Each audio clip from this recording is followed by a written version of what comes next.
Karcher K5 compact, and today's video is about we're losing pressure.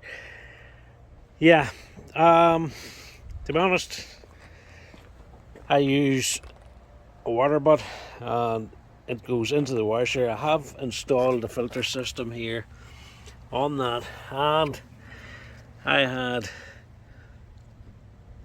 that was filter taken out. Look at the crud and dirt in that there. Unbelievable. And that was restricting the water flow going into the washer. But connected back up with a new filter, clean filter as I'd say, pressure still wasn't that good. But inside this bad boy where the hose connects, your garden hose or your suction hose. Now, if you take a wee look, see this tab here? Get your snip nose pliers and pull it out. There's another filter. It's an all compact series, and the K series full control has these filters. So I'm going to wash this filter out here as well. I don't have a spare one, so I'll get back to you in a few minutes and we'll put it in and we'll see how the washer goes after this.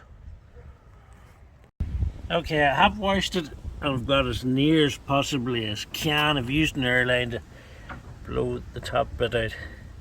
Still a few particles here and there, but use soapy water and all. But I'm going to put it back in the machine and slip her back in there.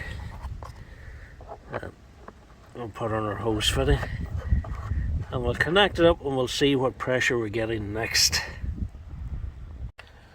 All connected up, a wee bit of a water drip there, need to tighten that a bit more, but yeah, we'll point the camera here at the lance and we'll see how it goes now. See, plenty of pressure here now.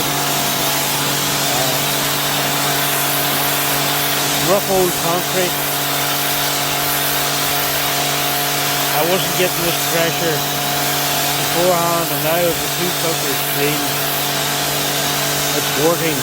Old truth for me now. So if you like the video, please give me a thumbs up, and in the meantime, take care, bye bye, adios.